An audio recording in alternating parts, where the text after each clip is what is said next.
I'm Marcus White, leader of Everyone is God, Britain's most visionary political party. I want to solve every problem in Britain, and I want to see everyone fulfilled. This is a podcast of hard questions. See me cross-examined. Do I have the answers? Do I really have a plan that works? Ask your questions and decide for yourself.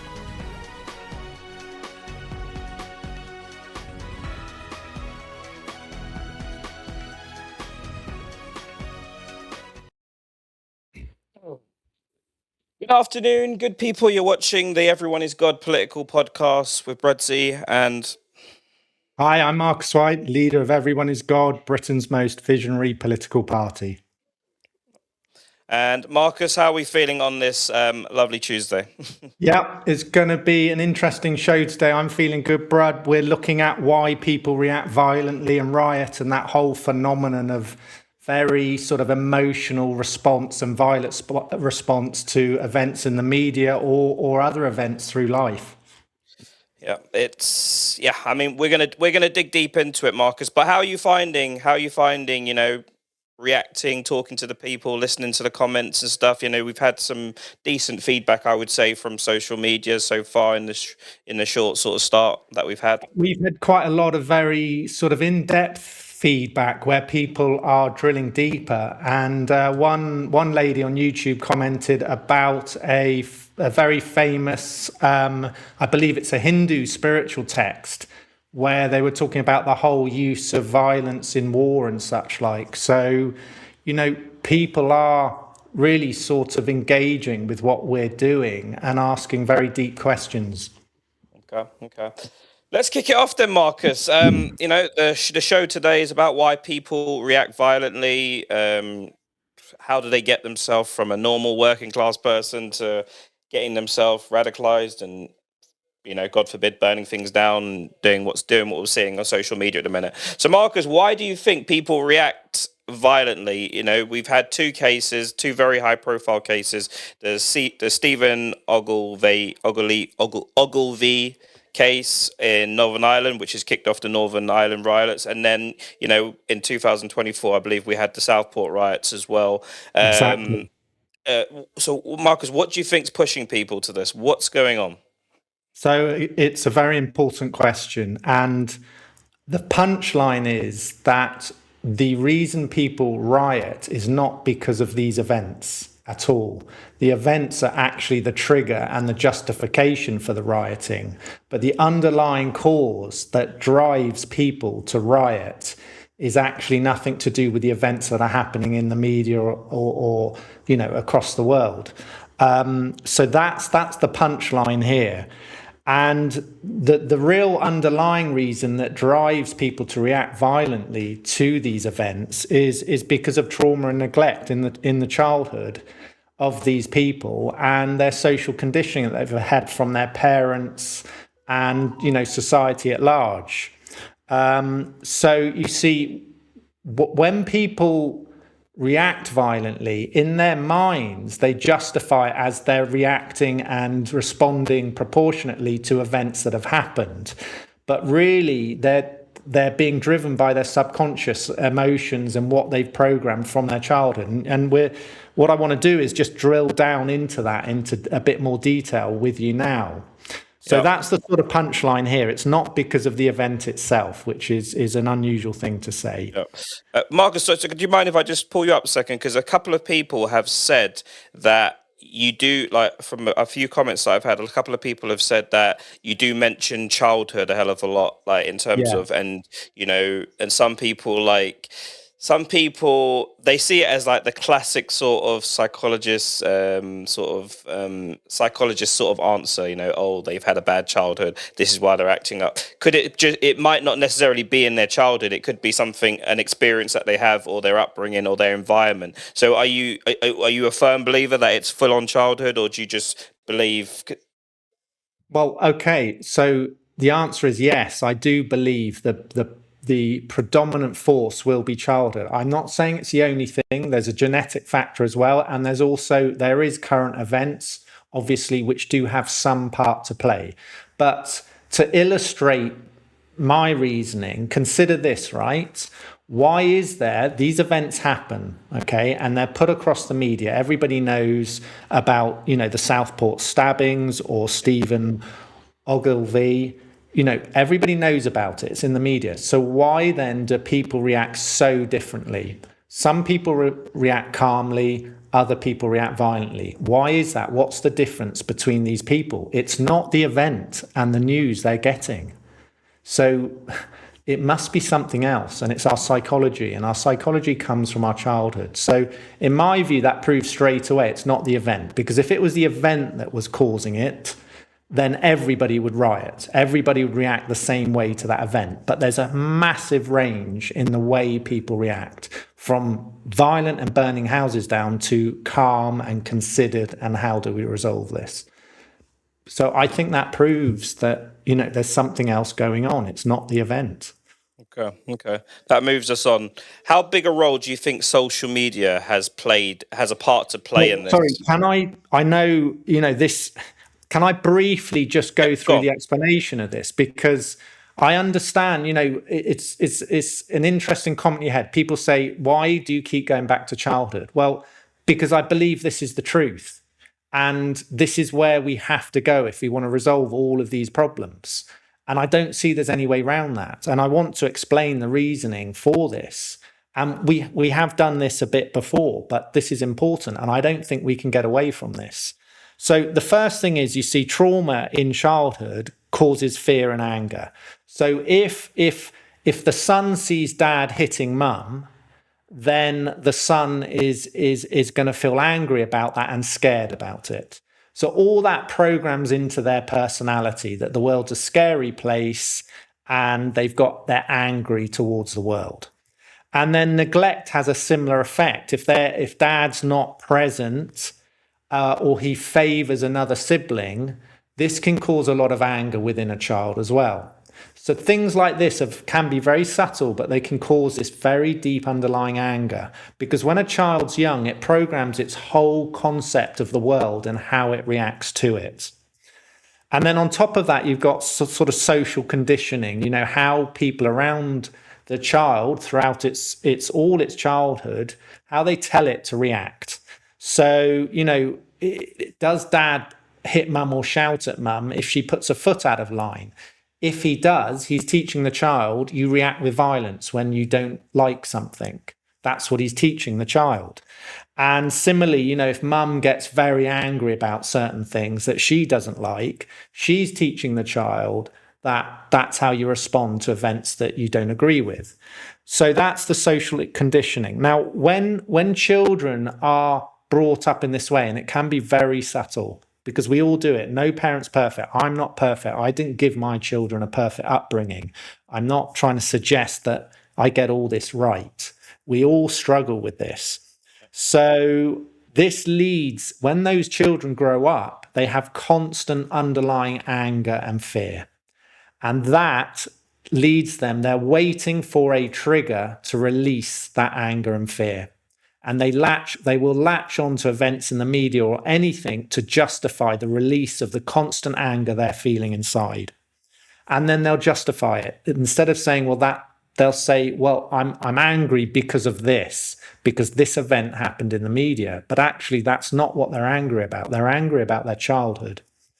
And, the final thing is, which is more relevant to what you were saying and these comments you're getting, yes, at the time of these events, when riots are happening, there's a whole system of group psychology, which can be very powerful over people. And that's the current event itself.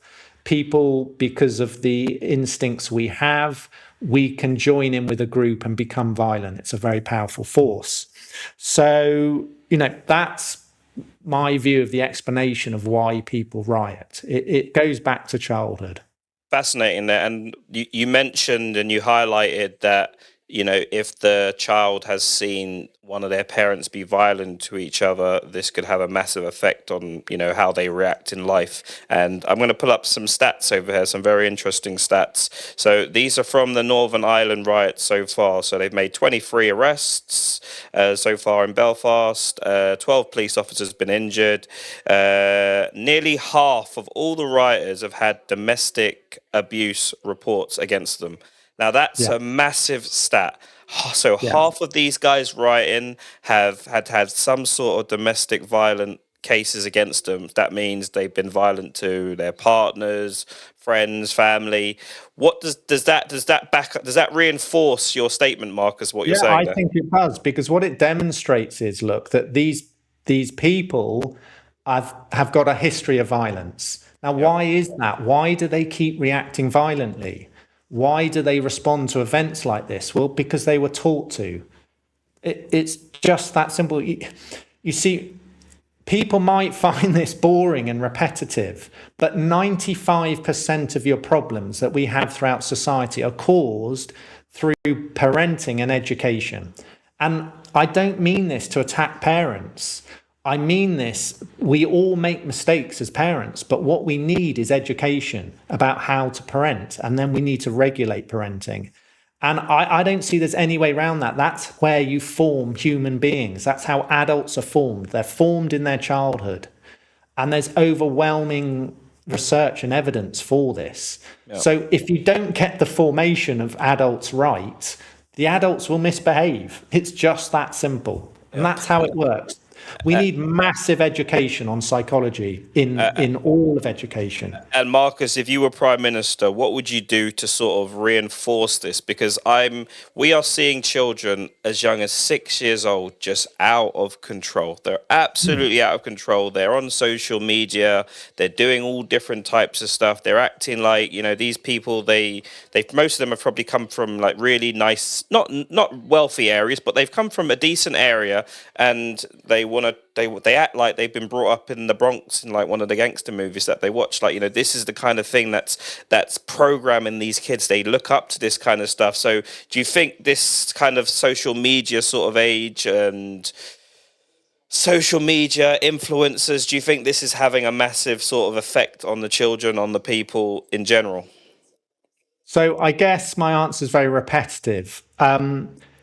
Social media has an effect, but it's exactly the same thing as with these riots, in my view. The underlying cause of the problems is upbringing and education, how the child was brought up and educated. Now, for example, consider this whole issue of teenagers going on social media and then committing suicide. In my view, it's highly unlikely that a teenager will do that if they've had a highly stable, loving upbringing their entire childhood. They will not have a predisposition to depression, anxiety, and wanting to commit suicide. Social media is nothing to do with that. It's just the trigger. So you see, if children don't have that love and stable environment they need, it will create depression and anxiety, very possibly. And then that will make them susceptible to suicide. And so when they go online and watch these videos that encourage them to do it or explain how to do it, then that's the final trigger that pushes them over the line to actually commit suicide. But it's not the primary cause. The social media is not the primary cause. And I'll give you another example of this. When I was building a business park, doing commercial property development, I employed some young lads, one of them fresh out of prison, and he clearly had a very traumatic upbringing. I sort of befriended him and tried to help him. And he would regularly tell me he would watch the news and he would actually look for hotspots where riots might erupt. And he would travel to those places to try and get involved in potential riots. So you can see it's not the situation himself. He's looking for an excuse to vent that anger and frustration he's feeling. And the events themselves are just the trigger. So I think it's exactly the same with the social media as it is with these riots. How do we go about deprogramming people? How do we go about deprogramming? Because I think most logical people like the Northern Ireland riots. Let's just say this is all kicked off because a Sudanese man attacked a Polish guy, a white guy. This is how it's been portrayed. A black person attacks white person. All the dog whistles, all the platforms have come out and they've pushed this narrative. White people are being under attack. I had some really good chats with Irish people, and they were coming into my live the other day. And this old guy came in. He was like, "Look, we've had about 40 odd murders this year alone. Most of these have been committed by white people. Why haven't you? Why are you only deciding to put your attention towards this case?" I know you're going to say as well, in terms of, these people, they want to get down. If there's a party, so to speak, if there's a riot, if there's something happening, they want to get down. But I'm really glad that it's actually been changed from rioters now to racial sort of attacks. Not glad that it's racial attacks, but the way the Irish government have labelled it now, they said, look, these aren't normal rioters. These are people targeting people of different races. Basically, if black people are being chased down the streets, an African nurse was burnt out of her house. Like, this is someone that's helping the community. So obviously we're at a point where there's clear triggers here where it's race and stuff, and we didn't think. I think we thought we were past this kind of stuff where you were attacking people based. We always knew that there'll be some sort of racial attacks. That's never going to change. Some people don't like each other, but getting to the point where you're full of hate and you want to burn a house down full of children, you're able to do this. How are people, like, when you hear this, Marcus? How are you able to sort of digest and sort of analyze this and even come up with some answers to sort of help these people and get them to, look, it's human beings. Human beings have these fundamental things and anyone is capable of committing these crimes. Like, which will lead us on to our next bit. But I said a lot there, Marcus. I'll let you pick up where you want. So is your question, what is your question, Brad? What do you... I suppose my question is, how do we deprogram these people? Right. Okay. So with adults, you have to do adult education. There's no other way. You have to show people how to understand their behavior, what's driving it, and how they can change it. There's no choice about that. And the only other thing you can do with adults is you have an authoritative criminal justice system to act as a deterrent against this behavior. And I don't see there's really anything else you can do. You can only seek to try and help somebody with their behavior so that it becomes more sociable, or you can use an authoritative system to act as a deterrent. So you've got the carrot and the stick. And with adults, that, I think, is ultimately the only ways you can tackle this. Now, with children, it's completely different. This is where you form these problems in the first place. As I've explained, that's my view, and there's overwhelming evidence for this. So this is where you have to regulate and support parenting and change your education. So the primary and most important subject of education should always be psychology. As human beings, we are human beings. If we can't understand ourselves first, we will not solve anything else, because we're the ones making all the decisions, and we need to understand that process of how we make all these decisions to become violent or to become calm, all the different daily decisions we make. There's no way around this. This is just absolute fundamentals. Yeah, but Marcus, it's probably a buzzword. You've probably heard me say it 1,000 times. Dog whistles, and I say this a hell of a lot. And I go on X, and it's so embarrassing. You see people that are just highlighting crimes that are committed by black and brown people, and they've got a whole feed of doing it, and they've got a whole community backing them up on it. Like, they've got people that go in there, they can chat. And when you have someone like Elon Musk, like the first trillionaire now, with his he's not massive, there yet, is he? But he's probably going to get there. Yeah.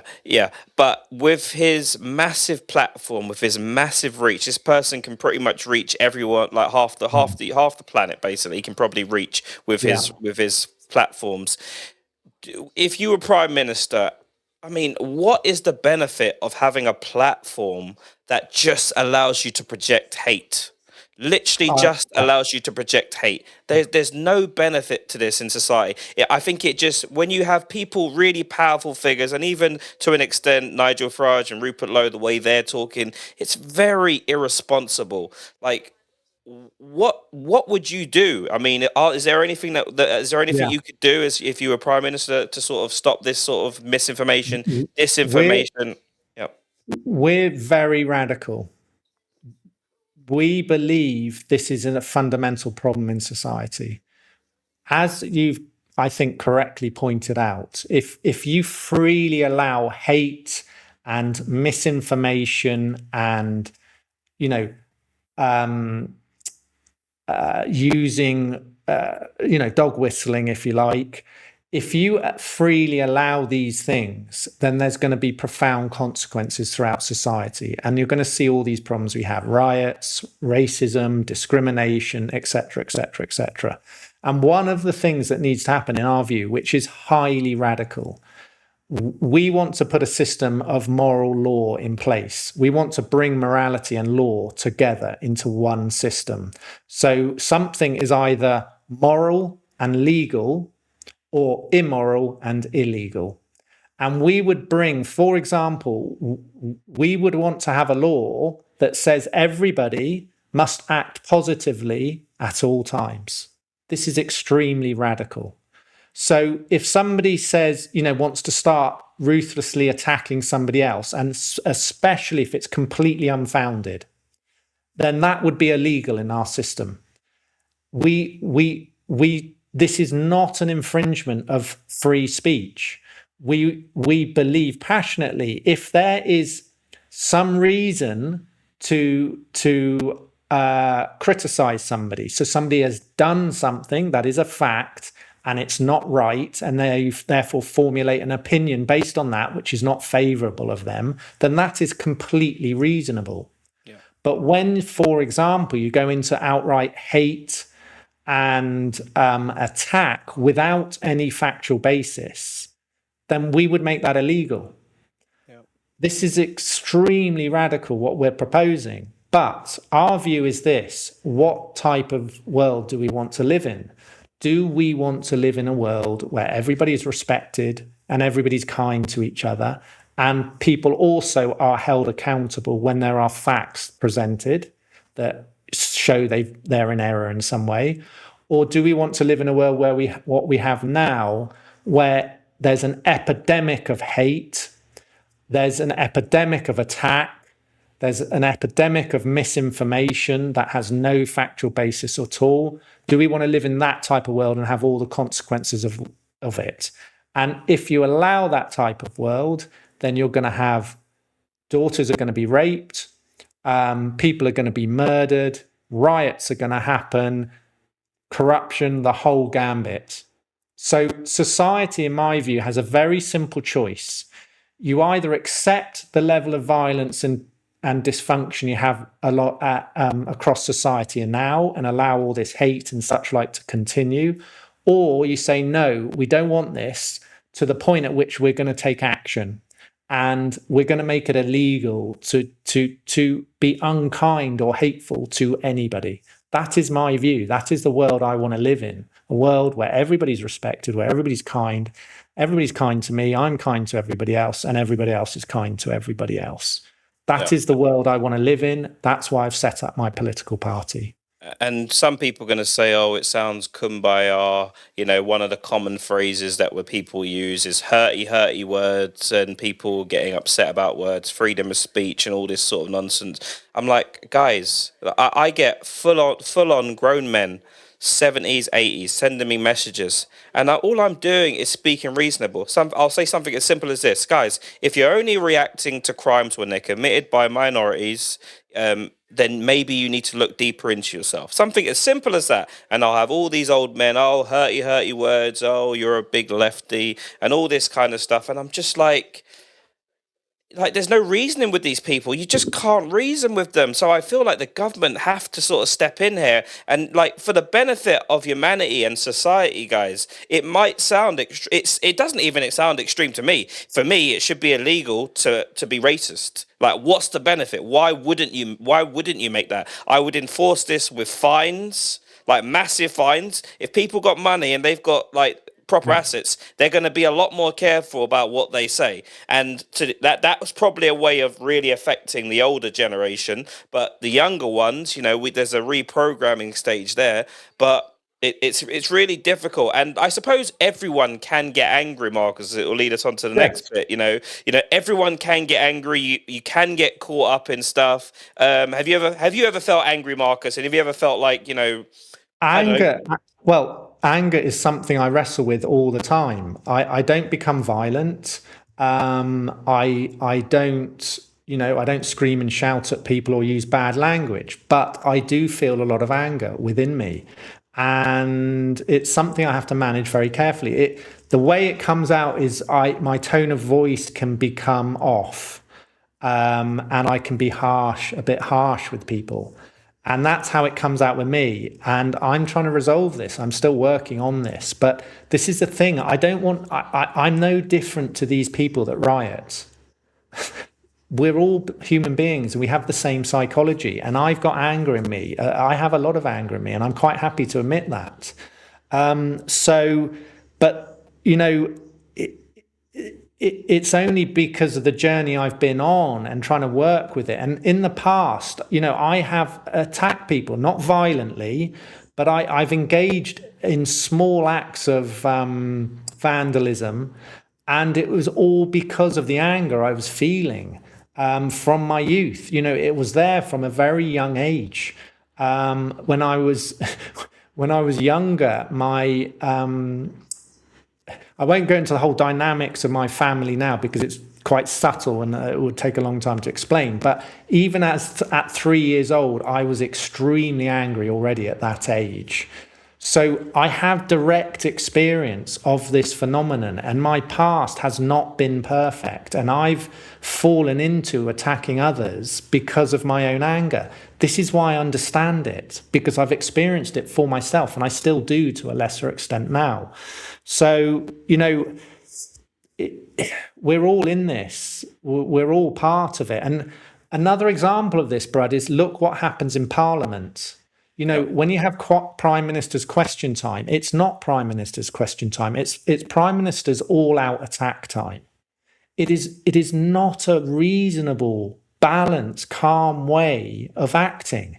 And this is our parliament of politicians who are supposed to be leading the country. And yet they can't demonstrate good manners and kindness to each other. And then they wonder why the country is disillusioned with the politicians. It's, and another point I'd like to make, Rob, when you talk about these old men who are saying, to you, they're saying, oh, what's the problem here? Everybody wants to be treated with respect. Nobody likes being disrespected and being rude to. I think, if you take any human being and you start insulting them, they won't like it. So these people who say, oh, well, it's sort of okay, it's free speech, but they don't like it themselves if they're going to be insulted. And they probably react very strongly to it. So it's a complete contradiction. They want to be able to say it to others, but they don't like it if it happens to them. And this just proves the point that we need to legislate on this because actually everybody agrees on it. This is the thing. These people who say, oh, we should allow it, but they don't want to receive this attack themselves. So actually, we all agree on this. Everybody agrees on it. They just don't realize they agree on it. Yeah. And this will probably draw us towards a conclusion on this, Marcus. Your Prime Minister, how do we stop these things from happening, escalating, and how do we fix humanity? Like, because everyone surely wants to be able to walk down the road and feel safe. Everyone wants that. No one wants to be looking over their shoulder. How would you enforce this, Marcus, if you're Prime Minister? So, this is a summary of what we've already covered. There's two things you can do. You need an authoritative criminal justice system that's self-funding, so it can prosecute anybody who falls out of line without a lack of resource. And you need full rehabilitation within the prison system. So that is your deterrence. If you do this, there's going to be trouble. And then the long-term root cause solution to this is always parenting and education. You've got to completely re-educate the entirety of Britain so that we understand why we behave in these ways, how we can stop creating it, and how we can bring our children up in a way where they're not susceptible to falling into violence. Okay. Would you be in favour, obviously you're not Prime Minister now, but would you be in favour of starting some sort of, I forget the word, some sort of, it's so weird because I actually done one recently. When you get a whole load of signatures together to sort of really, a petition, sorry, there we go. Would you be in favour of getting a petition going, Marcus, and trying to get some signatures to make it full on illegal to be racist in this country? Would that be something you would be behind? I would support something like that. I think it needs to broaden. In terms of this conversation we're having today, I think the petition would be about, having morality and law becoming the same thing and having a much higher threshold for what is illegal behavior, to include things like hate and unkindness. I think it should be illegal. And yes, a petition like that would be very groundbreaking, and it'd be interesting to see how many people would actually sign up to it, because this is very, very radical. Yeah, I really don't see it as being radical. I don't see the benefit of it being legal under free speech to be racially hateful to people, because if you allow it, what happens next is, undoubtedly you get people that are very upset with their lives, people that have had troubled childhood, troubled upbringings, and when they get emotional, people get hurt. There's real consequences. There are real people being chased down the street, probably as we speak right now. And it's challenging. And with social media the way it is now, just allowing everyone to sort of just come on and say whatever they want to say, tell as many lies as they want to say, be openly biased, and also be paid for it. So, Marcus, this probably leads us on to our Thursday show over here, Marcus, where we're going to be talking about Keir Starmer's ban on social media for under 16s, and I believe you're a bit radical, Marcus, aren't you? Yeah, we're broadening it because we're going to look at the whole impact of social media on children and adults, and the whole impact it has on society, and do you regulate that, and if so, how do you do it? So I think it's a very topical debate, and it's crucially important. Okay. And guys, this will be a Thursday show, guys, at 1 p.m. Please get involved. At 1 p.m. You will see these clips going around from the show, guys. You can watch them live on Everyone Is God Political podcast on YouTube. And, we want your interactions. We want more people getting involved. We've had some issues with TikTok today, unfortunately, so we couldn't get those people through. But, guys... Brad, also remember, next week we're doing a show on Monday instead of Tuesday. We're changing the day of the week for that, aren't we? Okay, so we need to point this out to our viewers. Monday and Thursdays, guys. That's what it's going to be from next week. Yeah, at 1 p.m. At 1 p.m. Marcus, anything you want to say to the good people? Your final words of inspiration to keep them positive and happy? I'm on my mission. I keep banging away at psychology and upbringing and childhood. And, I hope it's beginning to make sense. I understand it can be a bit repetitive, but I believe this is the truth. And it's the only place we can go to solve most of the problems we have in society. Yeah, and I would say just finally, guys, to the people out there that are very upset, they've had problems in their life, maybe life isn't going the way they wanted it to go. You have to look deep inside yourself. You have to look deep inside yourself, guys. You cannot allow people to radicalize you on social media. I mean, this is just... this is something that you'd be able to do to children. Like, you're allowing people to manipulate your mind, convincing you that there's only black and brown people committing crimes out there. That's Yeah. just factually not true. You can all do your own research and see Yeah. this. Right now, it's always the same. We've had all these arrests from these riots, and it's young men that have thrown their life away. They've probably got dependents as well. Like, think about your life before you go and throw it away. And that's what I'll say to people, and that's what I'll leave with, guys. I agree 100%. I think you're absolutely right. Thank you very much for joining us, guys. Thank you everyone for watching. I'm Marcus White, leader of Everyone is God, Britain's most visionary political party. Subscribe to us on YouTube or visit our website if you would like to find out more and get involved.